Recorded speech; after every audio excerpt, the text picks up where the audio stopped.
Okay, so today we're going to look at forces that we commonly encounter here on Earth.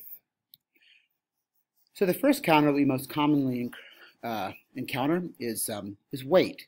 So as you know, gravity pulls all objects towards the center of the Earth, including this cute little girl. She's being pulled down towards the center of the Earth. And weight is the name of that force. So when you are measuring your weight, what you're actually finding is the force of gravity pulling down on your matter. This little girl one day will grow up to be an astronaut perhaps, and when she's out in space, she may not have any gravity pulling on her, and so we would say she has no weight. That doesn't mean she has no mass. Mass is the amount of matter an object contains, and weight is the force of gravity pulling on it. So the scale actually just measures the force of gravity. So all objects, no matter what their mass, all accelerate downwards at a constant rate. So we did this in lab, and we figured out it's about 9.81 meters per second squared. That constant rate is called the acceleration due to gravity. Now, according to Newton's second law, the force acting on an object must equal its mass times its acceleration. And if gravity is the only force acting on an object, then we know the acceleration is going to be 9.81 meters per second squared. So that means we can calculate the force that must be pulling on it. So the force that must be pulling on an object must equal its mass times its acceleration. And this acceleration we know is 9.81. So the acceleration due to gravity we call g, and that's 9.81 meters per second squared. Please note that g is a positive quantity. It's simply the magnitude of the acceleration. So if we want to know what is the force of gravity, we can take the mass of an object and multiply it by the acceleration that object would have if gravity was the only force acting on it. That will give us the force of gravity pulling on an object. And we call this the weight. So there's an easy way to find the weight of an object. If you want to know the weight in newtons, take the mass in kilograms and multiply it by g, the acceleration due to gravity. So here's an example problem. What is the weight, which is another word for the force of gravity, acting on a 60 kilogram person? So in this case, to find the weight, the force of gravity, we take m times g. That's 60 kilograms times 9.81 meters per second squared. And we will get 590 newtons as the force. This is the force of gravity acting on them. Now, we should note, when you take m times g, you get the magnitude of the force. It tells you how big the force is. You'll need to figure out the direction of that, which for gravity is easy. It's always downwards. So this person weighs 590 newtons. So here's the short story. If you know the mass of any object on Earth, you can always find its weight. You can find the force of gravity pulling on it. Simply multiply its mass times g. On different planets, you would have a different value of g. You'd need to figure out what that was. But on Earth, this one always works. Another common force we encounter is a normal force. So here's a book and it's resting on a table. Gravity is pulling down with it with a force, and that force is called its weight. But the book doesn't fall because the surface of the table is pushing up on the book. And that upwards force due to the surface is called the normal force. So the force that is exerted by solid surfaces like tables or the ground or the road or a sheet of ice with a hockey puck on it, those forces are all called normal forces. And in this case, normal means perpendicular. It's taken from mathematics, like a line that is normal to another line means it's perpendicular. So normal in this case means perpendicular. So the normal force always acts perpendicular to the surface on the object.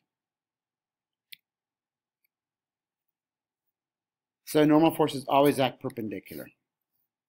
Another common force is a tension force. So if you have a block of wood, for example, hanging from a string, and the block of wood is just hanging there, we would say that the force pulling upwards on the block of wood is the tension, because it's a force that acts on the block through a flexible medium. So whether it's a string, a wire, a cable, or anything, it's called a tension force. And we're going to use the force with a little sub t here to mean the tension force. So if you have a box hanging on a rope, the forces that are on the box would be tension, that's the force pulling it upwards, and weight.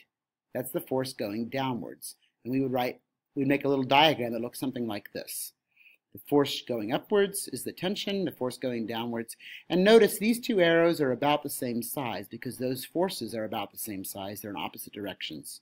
They have to be so that this box just hangs there and doesn't accelerate upwards or downwards. Another common force is a friction force. The friction force acts on objects that are in contact with other objects. So friction always opposes motion. So if this block was sitting on a surface and it was being pulled to the right, the friction force would act to the left. So here's an example. If I've got a block and it's being pulled along the floor to the right by the string at a constant velocity, then here's my block right here. I've got a force to the right, and because it's being pulled by a string, that's a tension force. So there's a tension acting on the block to the right. There is always gravity acting downwards, so we draw gravity here. The block does not fall downwards because there's an upwards force. That's the normal force. And since it's moving to the right, friction acts to the left. And I'll use F with a little subscript F there for friction force. And since this is going at a constant velocity, it's not accelerating, then the horizontal forces must be balanced. So the length of this arrow is about the same as the length of that arrow. They're about the same size. If one was bigger than the other, it would be accelerating in that direction. Another force which we commonly use is an applied force. So generally forces which don't fall into obvious categories like weight or normal forces or friction or tension, we tend to call applied forces. It's kind of a catch-all. So if you're pulling on a wagon, if a hand is pushing on a box, those are all examples of applied forces. So I'll show you an example of that in a minute. So what we're going to do is we're going to make free body diagrams. A free body diagram is a force diagram which shows the type of force, the direction of the force, and the size of the force that are acting on an object. So for each force, we're going to identify the type, the direction, and the size of the force. We typically draw an object as a dot, so it doesn't matter whether it's an airplane, a train, a car, a hockey puck, we're just going to draw them as dots. And we always label our forces. So here's an example problem. I have a student who is pulling a dresser across the room to the right. So the dresser is moving to the right, friction is present, and the dresser is accelerating to the right. So here, right there, is my dresser, and here are the forces on it. There's a force to the right. Since I'm pulling it with a hand, I call that an applied force. And there's a force to the left, that's friction. And you'll notice that friction is a shorter arrow than the applied force. That's because the problem tells us that the dresser is accelerating to the right. So the force to the right has got to be bigger than the force to the left. So we show that with our arrows. Because this dresser is on Earth, gravity pulls down on it. We can't forget that force. And it doesn't fall down towards the center of the Earth because the floor is pushing up on it with a force that is equal to gravity. And we call that a normal force. So the normal force is the same size as the gravity force. They cancel and don't cause it to accelerate up or down. And the applied force to the right is greater than the friction force. So that's an example of how we use a free body diagram.